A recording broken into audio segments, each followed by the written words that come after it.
Starting. Hello, everybody, and welcome to the Rugby Chat podcast, brought to you by DrivingMaul. Hi, I'm Paul, the guy behind DrivingMaul, a podcast, a YouTube channel, a Twitter account, and a website bringing you the best in, what is it? Rugby, that's right, rugby predictions and opinion.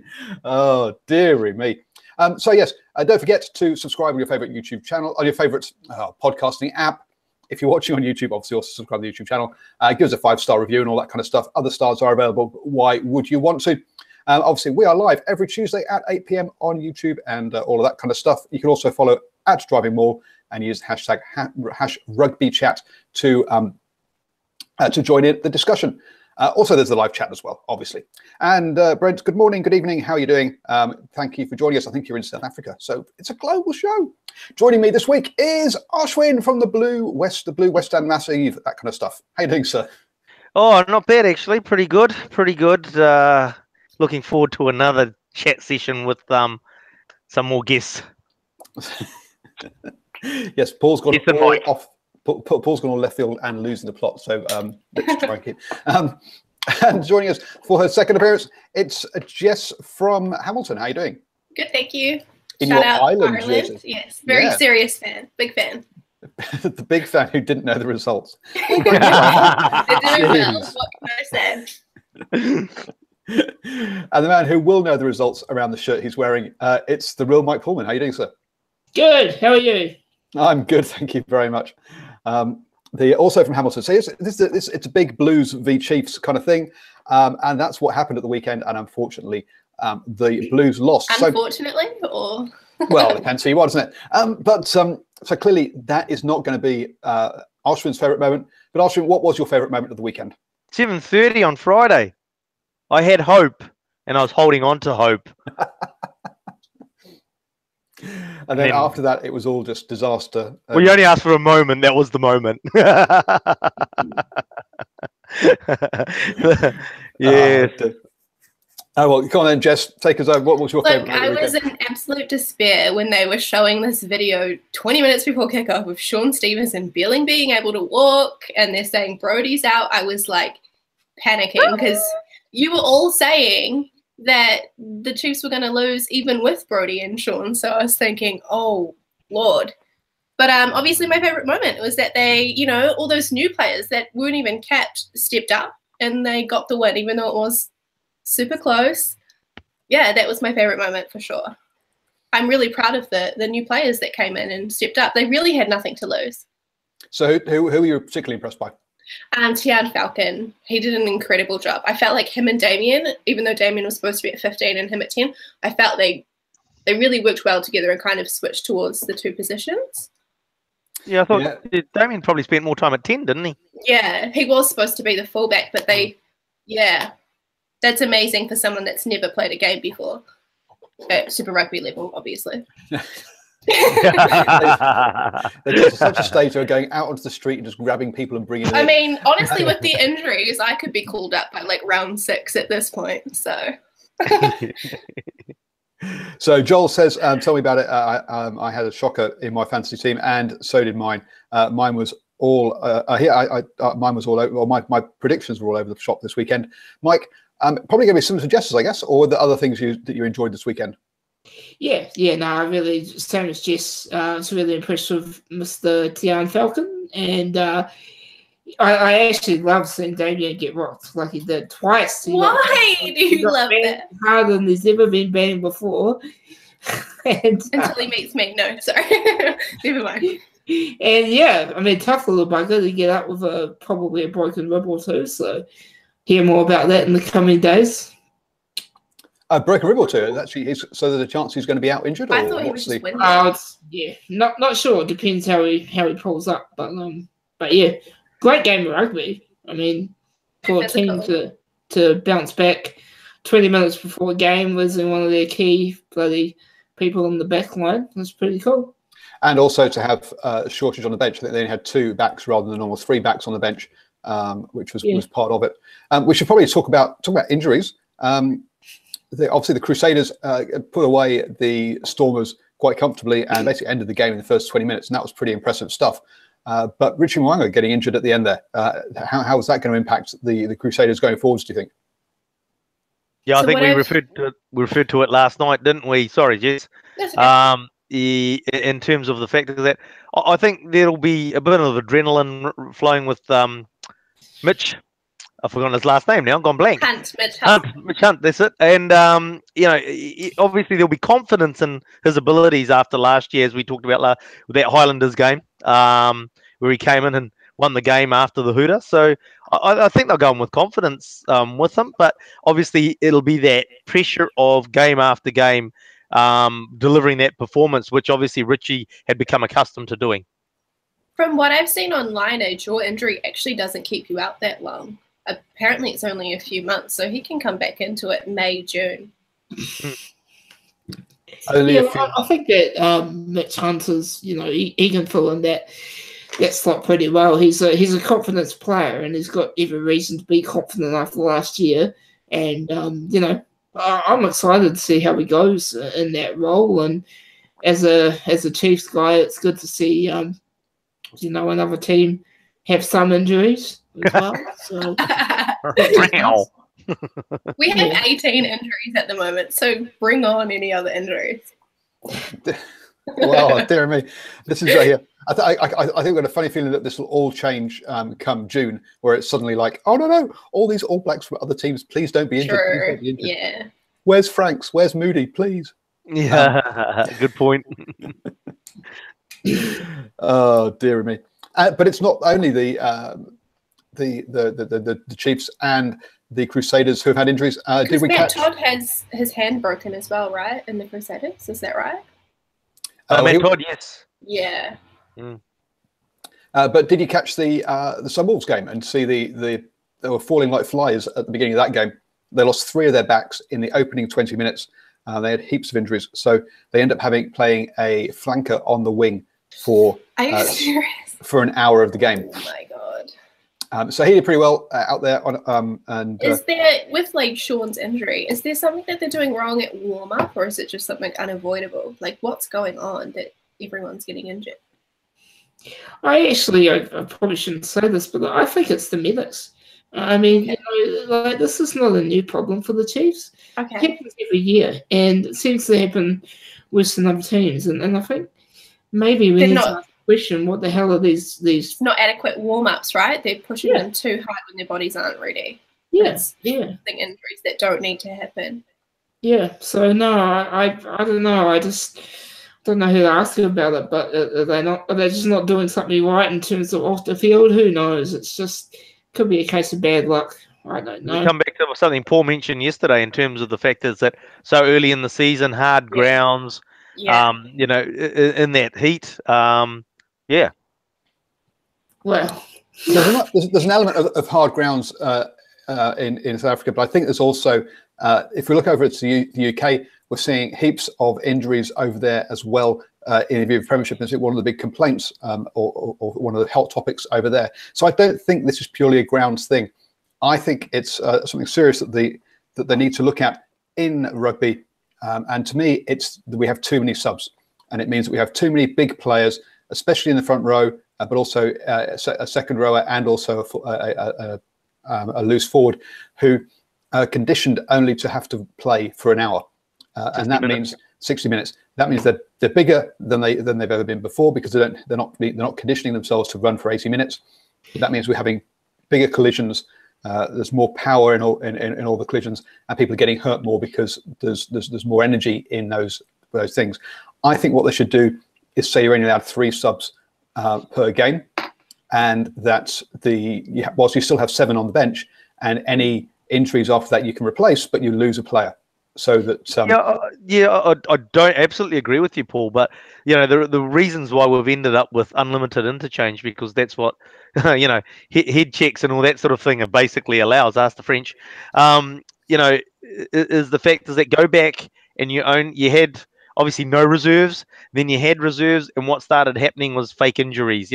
Obviously, Paul, you might remember the old Bloodgate. Back over in the UK, and that sort of thing started. And basically, on the back of those sorts of things, they basically said, okay, you can change your players, strategic and substitutions can occur.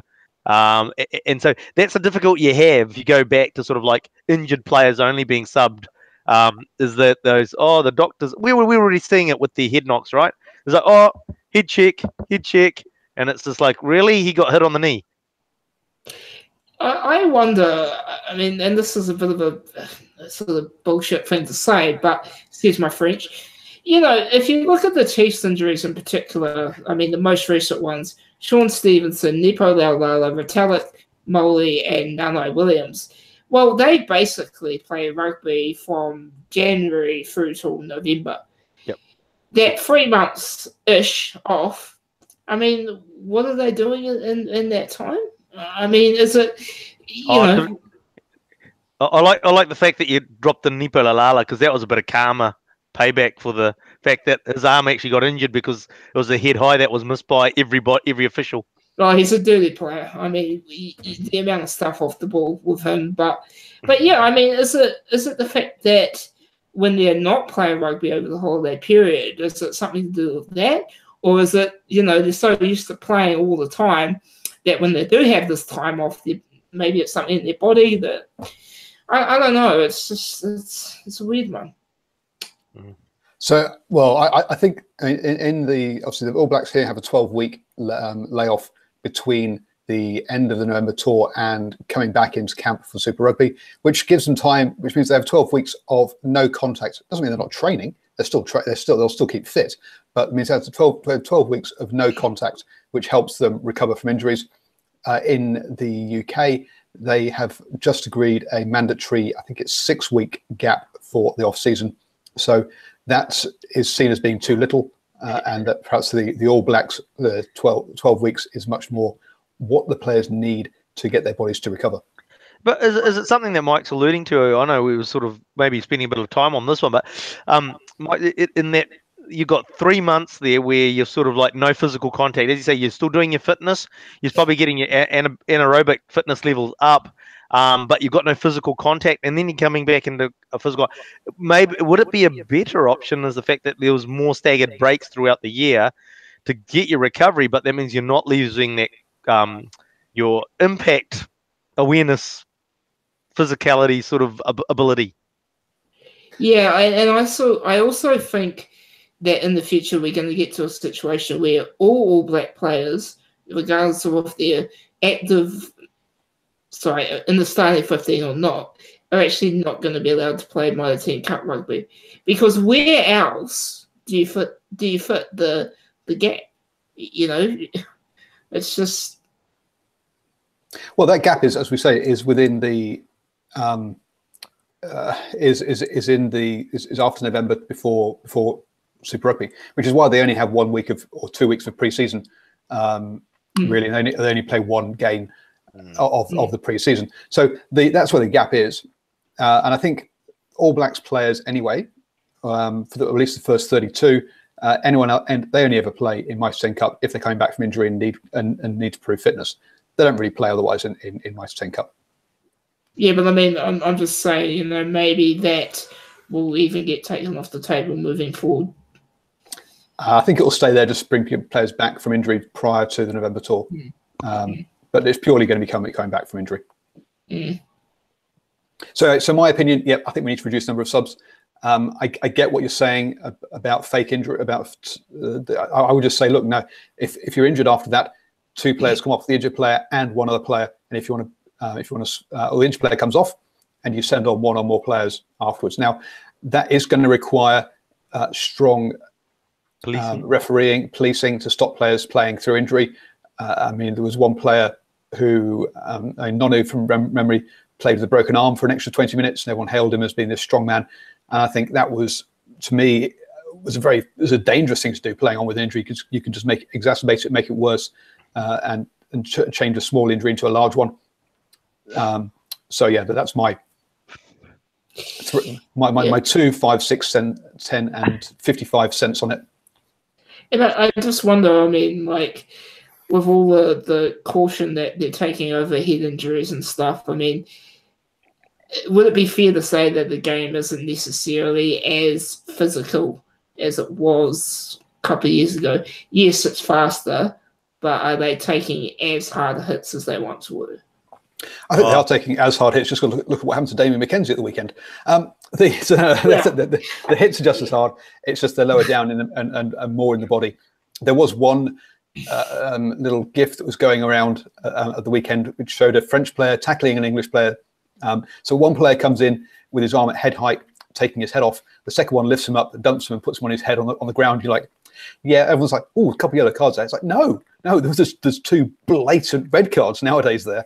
And at the time, I think it was just a straight penalty, or if that. So yeah, that thing has happened. Andre reckons that reducing the subs is not the answer, but somehow we've got to get the players having to run for 80 minutes rather than just 60. Perhaps after you come off the game, you've got to run up and down the sideline if you've been tactically subbed for the rest of the game to prove that just keep your conditioning up. And the players aren't allowed to go and sit down after they've been tactically subbed off. Anyway, that's my. No one else laughed. I thought it was funny. So question 2, or it might feel like question 4. It's early days, but with the Rebels topping the Australia Conference, are we seeing a change of the guard in Australia? Who caught the Rebels Brumbies game at the weekend? No. I put a bit of it. Oh dear. So the Rebels beat the Brumbies at the weekend 18 points to 10, and they did it through kicking and defending. And the Brumbies, that's what they didn't impress against the Sunwolves. They've struggled. They've lost to the Reds. So 2 tough games so far. I think they've got the Rebels coming up this weekend, or the Rebels gone to Sunwolves anyway. So it does feel like the Reds, or that we might be seeing the Rebels on the rise, and perhaps seeing the Tars and the Brumbies on the wane was how I kind of see things. Yeah, look, I think we sort of had a little bit of a discussion yesterday. Again, that Rebels at the moment, you'd say the Rebels are the form team in the Australian competition. When you look at the way that the Brumbies performed against the Sunwolves, and then the Rebels have followed that up, and how they perform against the Sunwolves being the marker to measure against, which is a strange comment in itself. You'd say that the Rebels are, doing sort of up there in terms of the top team in that conference. And then you look at the Brumbies' performance against the Red, and that was, pretty poor. Yeah, Christian writes, yes, that the Rebels, the Rebels do play the Brumbies this coming weekend, so it will be a good test to see where the two are at. You got to say it's a bit harsh on the Brumbies. 3 away games to open the season. They've not even played at home yet, which to me sounds, I think, some scheduling issues going on there. But Andre says no change of guard. Waratahs and Brumbies will be there at the end. And this was the Tars have started out well. They got they've got a draw over in Australia against the Sharks, Australia? No. It's South Africa against the Sharks. And yeah, winning on or drawing and getting points on tour is always a big thing. Yeah, so it would be like it's always the Brumbies and the Waratahs, isn't it? And I would actually love to see the Rebels maybe, get into playoff football and go deep into the comp. It'd just be nice for something different. I don't think the Reds will get there, but yeah, it'd be cool that Melbourne is a sports mad city. I mean, they all are over there in Australia, but it'd be awesome to see a union team do well from that city. So. Yeah, and I think that a bit of success there would help with the crowds. When you've got so much competition, you need a bit of a success. Christian Catley says, until the Rebels played New Zealand side, I'm yet to be convinced. And I'm not saying that they've got a chance at winning the competition. I'm talking about relative standing within the Australian conference, because I don't think any of us are expecting more than one team to come out of the Australian conference and make it into the playoffs. And that's only because they top the conference. If the Rebels beat the Tars and Brumbies, then they'll be considering them to be an Aussie conference champions. I think they're going to be considered already that they're in with a shout. You can't wait until the end of the season to make these decisions. Get off the fence, and give an opinion. So a bit of a fun one, folks, for this week. What are your favourite rugby cliches? I was proud of the boys. Yeah, I was really proud of the boys. We did well. Trained hard, proud of the boys, and yeah, that's my rugby cliche. Full credit, Mike. The interview you do. Full credit. Lots of effort put in there, Mike. I'm glad to see it. Jess, My favourite is Game of Two Halves. It was a game of two halves, but the boys got stuck in, and they got the result. Or at the end of the day, it was a game of two halves. Yeah. And I was just proud of the minute. The boys won. Hey, you got to be careful these days because the All Blacks have a game of three halves, eh? Yeah. We get the Damien. Yeah, like I said, you know. Like I said. At the end of the day, though, at the end of the day. So my favorite one, and one that I think is now old and dead, is you got to earn the right to go wide. Oh, they've not earned the right to go wide. No, they've badly executed on their move, and someone's nailed them. It's not about earning the right anymore. They've just passed it sloppily and dropped the ball. So yes, I think that one's gone and dead. Give it to the fatties. I don't think that's very PC. I don't think you're allowed to talk like that. Be fat positive. Body positive. I'm old. Remember, we last week's conversation. I'm old. Andre's got a nice one. It was a hard and uncompromising game. Yeah. That's one for the from the. It's just the amount of and ahs that they do. You've just beaten the team by 40. Oh no, they put in a big effort and they were strong competition for us today. Yeah, we were quite worried going into that. Yeah. We were always scared going up against them, and it's like Sunwolves being Crusaders. Yeah, the Sunwolves, they always put a massive effort in. And can't just write them off. Just like to thank the ladies for the sausage rolls and the pies. Thanks. Oh no! That's rude. That's rude. And while we're talking about rude and PC and stuff, the person who was asking Jess on Twitter if she was single or not, out of order, folks. That's not. Geez, yeah, thumbs down on that one. Oh dearie me. So. Dear. Now, talking about PC, well, never mind. They said that this one was going to bring the ladies in, which was a bit silly but funny. But the Reds had a couple of wardrobe malfunctions at the weekend. I don't know if you saw John O'Lance taking a wonderful ball and but losing his shorts, having to pull up his shorts before he ran down the pitch. Did you see Sam Cane? The same thing happened to Sam Cane as well. Oh, I missed the Sam Cane one. The briefs man. Oh, did briefs man. So, is it time for the all-in-one rugby kit rather than shorts and shirts separately? Perhaps the old kind of playing a rugby onesie. I'm surprised there's not more like R-rated moments, because it is so easy to just grab their shorts or whatever. You know, I'm surprised there's not as many. When I was a kid, I had cotton shorts with a drawstring that you tied. So you couldn't pull them down because the drawstring was tied. Yeah. Nowadays, they're just these elastic things that basically that are paper thin. I'm surprised they don't rip more often, to be honest with you. And they get dragged down as well. So yeah. So that was. I'm not mad at it. I'm not mad. It's like David Havili. Like, I'm fine with it. Maybe not for like, I don't know, like Brody, but. No, I'm not mad at it, but I mean, maybe they could like couple something into the future if it's going to become a concern. I think we had the I say when John O'Lance said he's pulled them down. The commentators would definitely that'll bring the ladies in. But then when one of the props was pulling his shorts up, we didn't hear quite the same sort of comments. And let's be when remember when Sonny Bill like ripped his shirt and it was like news everywhere. That's true. And who was the second row? Etzebeth lost his shirt, I think, last season. And there is a man who was ripped and spent plenty of time in the gym as well. So yes, there's been a few wardrobe malfunctions recently.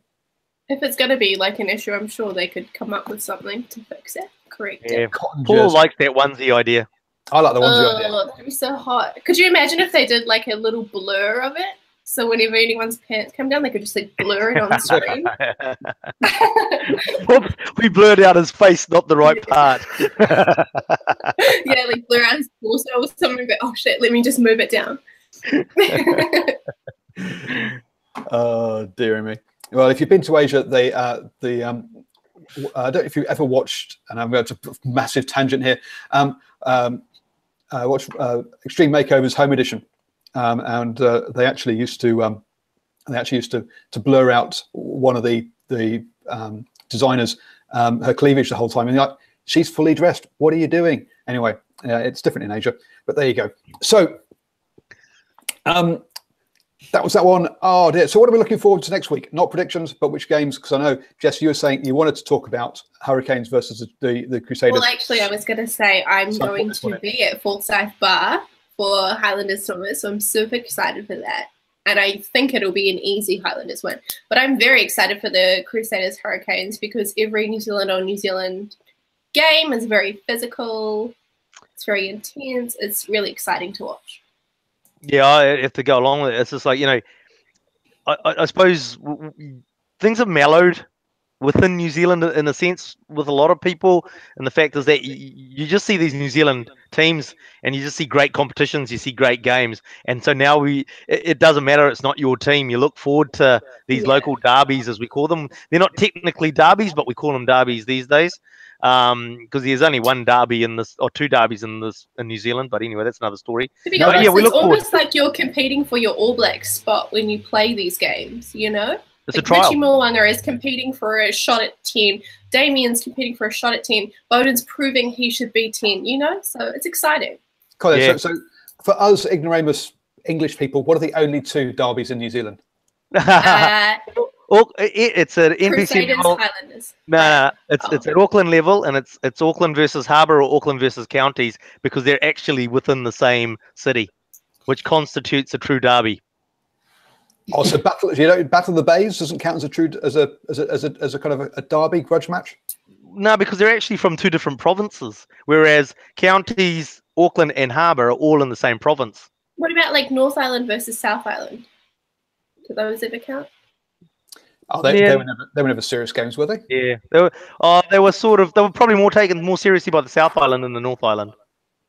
That would be quite interesting, actually, getting a team together of all the best North Island players, so Hurricanes, Chiefs, and Blues versus the best Crusaders and Highlanders. That would be a good game. No. If you're going to do that, you want to go down the state of origin route and have those players born in the North Island versus those born in the South Island. You won't have anybody left in the South. Get Damien McKenzie playing down to the South Island. Stop. He's not supposed to know. He doesn't realise his contract is up at the end of the year and he could go anywhere he wants. Where's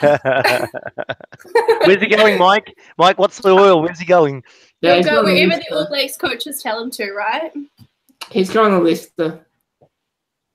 Okay, he's not. To Leicester Tigers.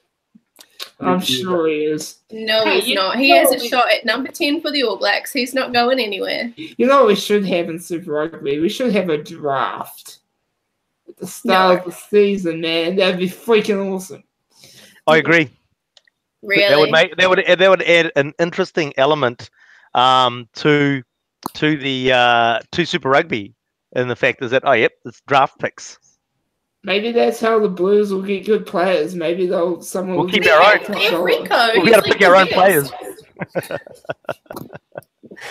Well, and you guys have a good leader in that team. Yes, that's definitely true. What the Blues need is a leader, and I've got an echo going. So now we've lost it. That's good. So the Blues do need a good leader, and they're good games this weekend. Obviously, Jess is going to be at Forsyth Bar for the Highlanders versus the Stormers. Are we super confident with the Highlanders? Should I put a bet on? Oh, come on then. What's the bet? Aaron Smith under the posts, first half. Oh, Naholo first try scorer. I'm going for. Ooh, that would be nice.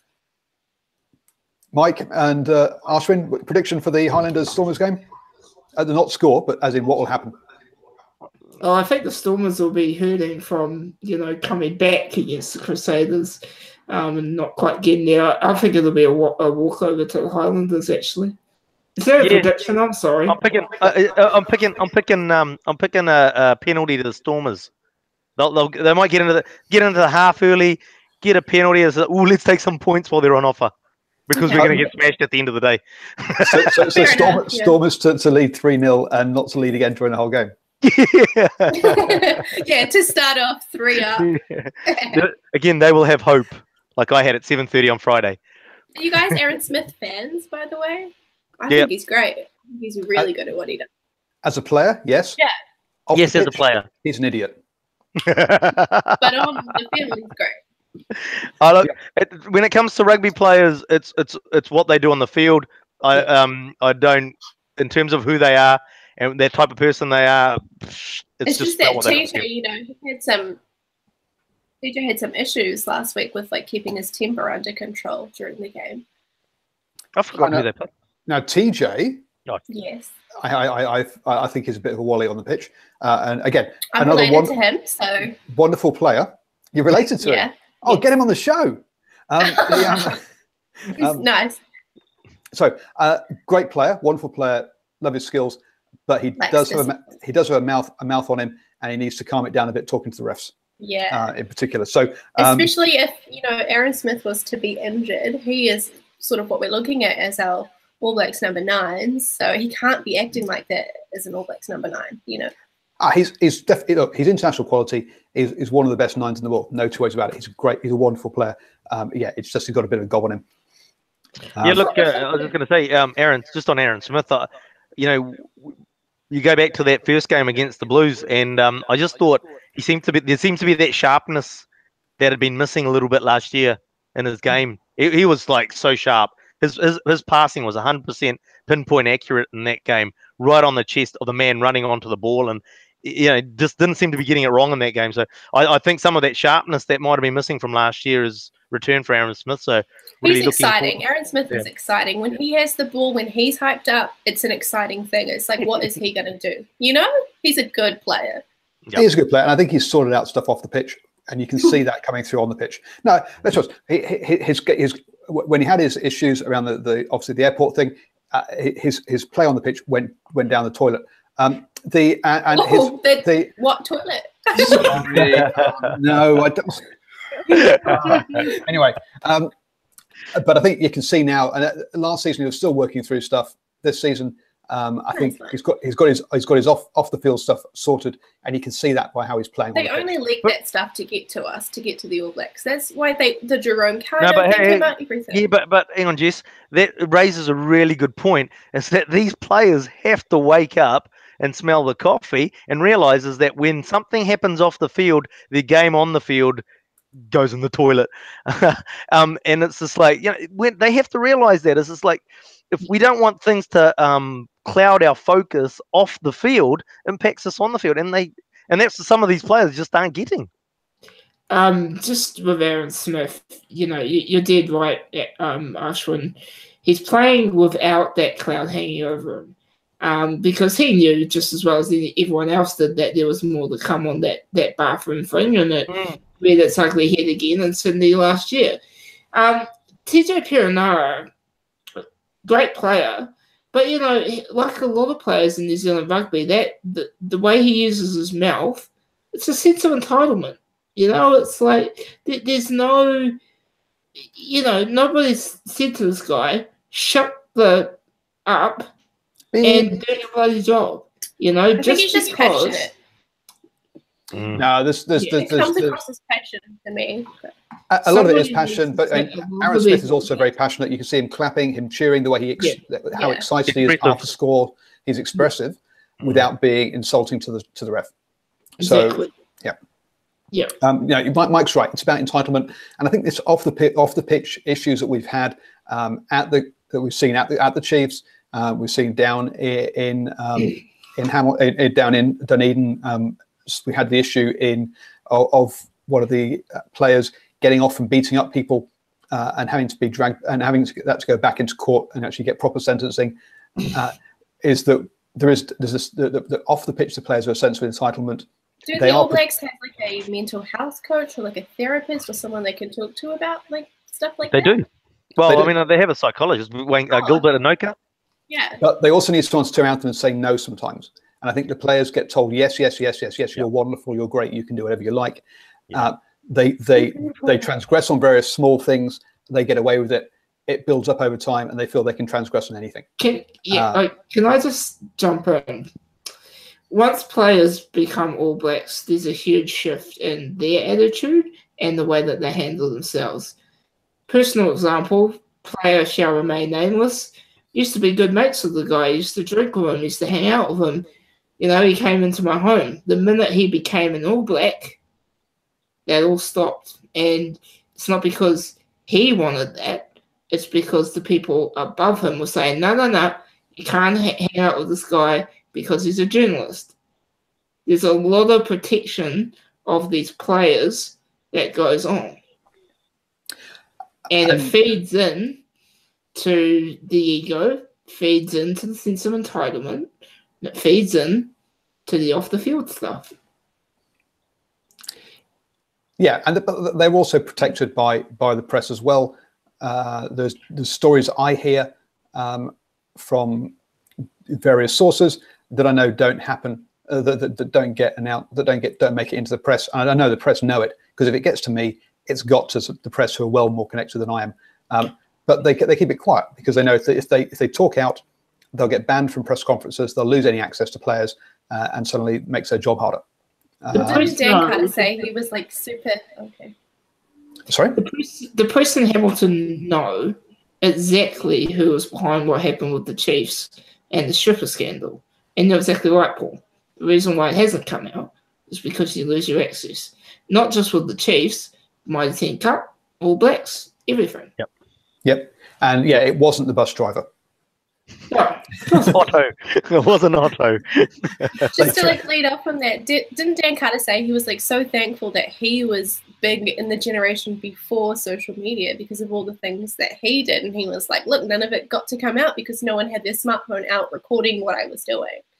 So it's like a different time now. They have to be so careful, and they have all these people surrounding them, watching, making sure that nothing that comes out. And you can ruin your career, and that's the huge earning potential for these guys. Yeah. Yeah, no, and prime example, look at the England rugby team when they came down to the Rugby World Cup in 2011 with throwing dwarfs in Hamilton. Now I'm sure there's why is it always in Hamilton? Not in Hamilton, sorry, throwing dwarfs in Queenstown, wasn't it? Queenstown, yeah. Queenstown, sorry. Now I'm from everything I've read, no one's ever saying that anything that wasn't consensual. That everyone involved had a good time. Everyone was up for it. It was part of what the entertainment of the night was. But they hadn't cottoned on to the fact that everyone was taking photos. And you know what? Even if a small person wants to be thrown around a room, it's not a good look for a rugby player. And they just didn't get that. Yeah. Oh dear. So moving on, and we've still got plenty of time, which is great. So news that came out this week, the women's Black Ferns, so the 15-a-side team, are going to go full-time professional. Now, I don't think there's any suggestion that it's going to be pay parity with the All Blacks. I think that would be is kind of unrealistic, unsustainable. Yep. But I think it's great that they are taking the women's game professional, and that these players who have had to put in amazing amounts of hours are finally going to get some reward for it. Now, so men's rugby in New Zealand is kind of oversaturated. There's not a lot of room for growth, but women's rugby has so much potential for growth, and I like to think that the New Zealand rugby see that and see that if we put some money into the Black Ferns, then this is going to expand the interest and the earning potential for them. Yeah, for me, I'd sort of like, it's a good point that you raise in terms of the growth of the game. And I think they've got to balance it in terms of, like, you got to be. We're in quite an PC environment in the world at the moment, in particular, especially around the Me Too type campaigns and it's just like, oh great, look, the NZRFU, because that's what I'll always call them, are paying the females, and it's just like, hey, wave the flag, that money. Yep, got to pay those guys because they're sacrificing their time, but better investment of that money is in the grassroots of women's rugby and girls rugby, and promoting that, building teams. There's still clubs that can't get enough players to and so you've got 8 girls, but there's not enough to create that team. So you got to balance that. You got to be careful that you don't just what we complain about with the All Blacks. In fact, the men's side is that too much money's thrown at the top, not enough at the grassroots. But women haven't really had an opportunity to grow at the grassroots yet. When I was a child, that wasn't even an option for me. It was not netball. at all. No. Netball, maybe soccer, never rugby. They need, unfortunately, some of those at the top, some of those black players, they need to start mentoring, doing things with, training camps or training days where young girls can go along and say, hey, rugby is an option for me, because it wasn't even an option for me, Yeah, and I think something alluded to yesterday, Paul, in terms of with the RFU, in the female team with the English, in terms of they've been given roles as development officers and the like. So if these Black Ferns have sort of become professional full time, utilising them and their profiles to go through the schools, through the high schools, and that promote female participation in rugby. I'm a big believer that equality sounds a bit cliche-ish, but equality starts at the bottom. You can't just have it up at the top where everyone's looking. So it's not happening down the bottom of the grassroots in school, even before that, in terms of sport, it's not gonna work. Suggestion: I would love to see. Well, sorry, just quickly go back on that one. But I also believe that culture is top-down driven.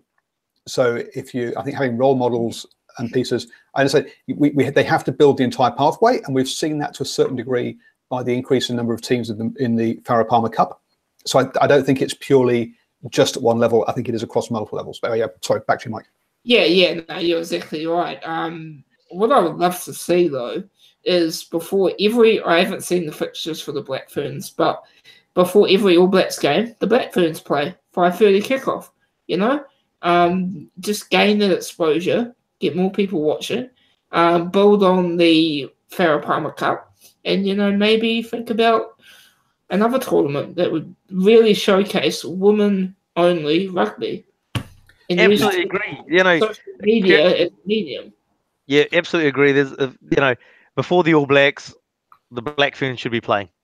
Imagine if New Zealand rugby could get broadcast rights for all Black Ferns games and broadcast it on Facebook. That would be a great way to expose. Yep, why not give it? Here's an idea. Why not give it to free-to-air channel like TV1 or TV3 within New Zealand, right? And then because now you're getting rugby on free-to-air, which isn't there. Yep. I've heard that internationally the sevens are where the money is at. Is that true? So I've heard something along those lines. The women's sevens. Yeah. Right, so rewind. I want to cover a couple of the topics you guys are throwing out there first before we come on to sevens, because sevens we're definitely going to talk about and we're going to overrun. It's all cool as long as you guys can stick around. So, sorry. No, not at all. So first off, on games before the All Blacks, they did call them double headers last year. They did try it and it worked really well. The problem is, who are they going to play against? At the moment, the Wallaroos, I think the Australian team is called, they didn't play one single game between Rugby World Cups not the last cycle, but the cycle before. 3 years without a game, which shows you that so if the closest team in the world hardly ever play, then finding opponents for more than about 2 games is going to be difficult. So that's one side of it. So I don't think, especially during that the Rugby Championship window, I think you're going to struggle. I think during the June window, sure, you can get your Wales, England, Ireland come down and play a couple of games and perhaps put on a 3-way tournament or something each year would be the way to go. But I think during that Rugby Championship one, you're going to struggle to get an Argentinian, South African side travelling and be able to commit the time that you need, which is like a month and a half, 2 months to play those games. Yeah, you're right there. The only option you've got is because they have the obviously the Women's Six Nations tournament up in Europe. That's where there's some teams available, for want of a better term. So you're right. The June window, you can have one team down. Maybe it's just another Northern Hemisphere team that comes down for the Rugby Championship window as well. stay on the 15s. Christian goes, they should have a women's Super Rugby comp. Well, Yep. Australia have just kicked off their first national women's comp, and the Super Rugby sides all have a team each. They're going to play. They're already playing each other once, not home and away. So they're going to have a 4-game or a 5-round 4-game series. Obviously, we have the Farah Palmer Cup in New Zealand. I don't know what we have in South Africa. I'm sorry. The UK, or England, sorry, has just kicked off its own national competition as well this year for the first time, for the first season. So we are seeing these competitions growing to create more more competition. There was another topic you guys talked about, and I've forgotten what it was now. Anyway, so yes, Jess, sevens. Yep. Oh, you said it. Okay. So yes, sevens is where the money's at with the women's game currently. If you look at so in England, the sevens team are professional. Scotland and Ireland both have professional players, but not entirely professional squads. The Black Ferns have been professional for about 4 to 6 years now, I think. Yeah. So and the Australian team have pay parity between the men's and the women's sevens teams. Yeah. They get paid the same. Now, I don't know how much the sevens men's and sevens ladies in New Zealand get paid. So the Canadian team is also professional, and the USA team, I'm pretty sure, is as well. So you've got about 5 or 6, or about 3 or 4 full-time professional squads, and about 6 or 7 teams that have got professional players in them, if not entire squads. So from what I understand, because I actually spoke to the New Zealand Sevens coach, the problem that the New Zealand team have is that they have to release their players a lot for 15s. And the other teams in other countries have the funding to keep them in these camps where they train really hard and go to these tournaments. And we have this issue where we've got to release them constantly, so we can't get this consistent flow of. And then it's balancing it, because if Portia Woodman's playing in a 15s game, you can draw some sort of crowd. If she's not there, a lot of people won't necessarily turn up. And I think, and we're seeing the rise of especially her profile.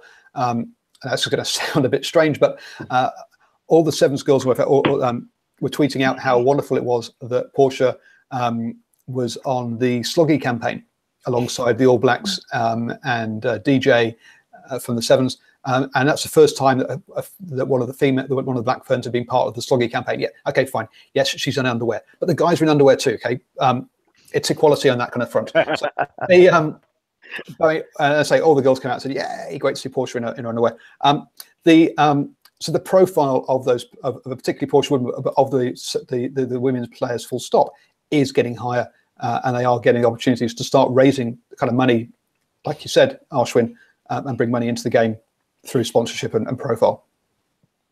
I think a way you could start, I mean, like, what about during the June international window, whilst that's going on for the men's, you have New Zealand Women's, Australia and England play like a Tri-Nations-ish kind of thing down under, and then do it vice versa in November when they have their in the Northern Hemisphere. That'd be cool. That would be. I mean, last year we had Canada, England, and the Black Ferns doing a Tri-Nations thing during the Lions Tour. I think it was Canada. Yeah. So yeah, a similar thing again. Would if they could make that an annual tournament, that'd be fantastic. Yeah. So New Zealand Rugby. Clearly, you listen to my show every week. We've laid down the gauntlet. Do it. Yeah. Hire me, please. Hire I'm you. a marketing major. I can do it. Please. Oh dear. Cool. Right then, let's get on to the predictions. So first game up, Highlanders versus Stormers. I think we're probably all going to be going with the Highlanders this one. So starting off with you, Ashwin, how many? It's a tough one because I really don't know that Stormers team's about. Look, I'm going to go about 15. Jess? I think 12 to the Highlanders. Mike? Highlanders by 10.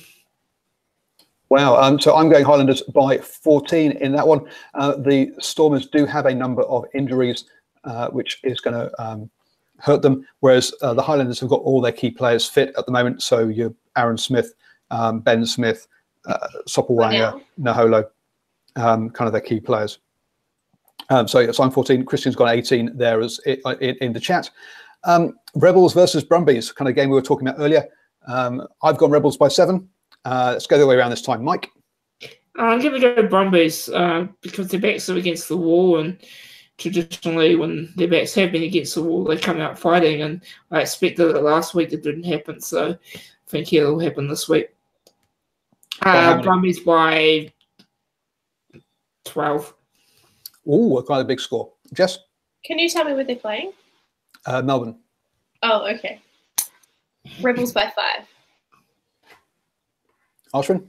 I'm going to back my chat and go against my theories of last week and go with the Rebels. And I'll go with the Rebels by 5. Yep, and I see Rebels by 4, Rebels by 2 in the chat. So, yeah, Rebels are up on that one. Hurricanes versus Crusaders, the big game of the weekend. Ashwin? God, I'd like to go the Hurricanes. But, you know, it's that road trip back and what it's taken out of them, but they are sleeping in their own beds. Look, I think it's a toss of the coin. So I'll stick with the Hurricanes by 3, which to me, when you go by like 3 or less, then it's basically a toss of the coin. Anybody could win it. Jess? Sorry, I think Crusaders by 10. Travel and the Hurricanes have been playing ridiculously poorly this season. I'm sorry. Mike? Yeah, I'm going to go Crusaders by about 10 because I just, coupled with the travel, but also there's some serious flaws in the Hurricanes game right now. I think the Crusaders by 10, I think I said. Yep. I'm going Hurricanes by 3 with Richie Mo'unga out. And the defensive effort that the Hurricanes put up against the Jaguares, I think that they're in with a shout. But as if you're going for 3 or less, basically you're saying the bounce of the ball could win it. And Brent's got draw in the chat, or Canes by 1, or Saders by 1. Yeah, who knows? It's good. Anyway, so that's the one. If you're going to watch one this weekend, that you have to watch. I will be live straight after that game doing a post-match reaction, as I will after Highlanders versus the Stormers. So do catch both of those. I'm not sure who I'll have on with me yet, but I'll let you know close to time. Then we go to Australia for Reds versus the Bulls. Who wants to kick us off on this one? Reds Bulls. Reds by 12. Oof. Ashwin? Bulls by 12. No. Okay. Mike? Yeah, I'll go the Bulls. I'm still backing them. Disappointed they didn't get the win over the Lions, but they'll be fired up. So, yeah. They'll own it in the forwards. So I'm going to go Reds by 5. The Bulls never travel well, and sure, the Reds aren't scoring tries, but they're proving themselves to be a difficult team to break down if they can keep their players on the pitch. Sharks versus Sunwolves. Sharks by 10. Mike? Oh, Sharks by 5. Don't really care. Yes. He's got South African watchers and listeners, Mike. Sorry, guys. Jess? Are there any Japanese listeners? Because I feel bad for the Sunwolves. They're not going to win. Sharks by 7. That's being really nice to the Sunwolves, by the way. I go Sharks by 7. Sunwolves actually, they're struggling. They're travelling with injuries. So perhaps I should have gone by more, but I've gone Sharks by 7 as well. Lions versus the Blues. Come on, Ashwin. Is it going to be a good weekend? Blues by 20. Yeah. I'm keeping the faith. I'm a supporter. I'm going to keep the faith. Okay. Mike, Brent's gone. He used to be a fan of yours, but now you've gone and dissed South Africa. He's not so sure. Lions or Blues, Mike? Oh, my heart is breaking. I don't know how I'm going to sleep tonight. But yeah, no, I think the Lions, the Blues, well, who bloody knows? Lions by about 15. Jess? Yeah. I'm going to say Lions by 14 plus. Sorry. 14 plus. Wow. I'm going Lions by 10. They do look like the class outfit in South Africa at the moment, and the Blues are having to travel. We've got Lions by 8, Lions by 25 in the chat. So yes, I think Lions is definitely the one. Sorry, Ashwin. And then to finish the weekend, Jaguares versus the Waratahs. Go on, Mike. I'm going to go the Waratahs, but it'll be close. 3 points. Jess? Waratahs 7. Ashwin? I don't know if you can hear in the background, but there's crickets. I'm doing the mic thing on this game, really, but I think the Jaguares have really just been disjointed, so I'm going to get Waratahs. Yeah, I've got Tars by 5. I've got Tars by 10 in the chat as well.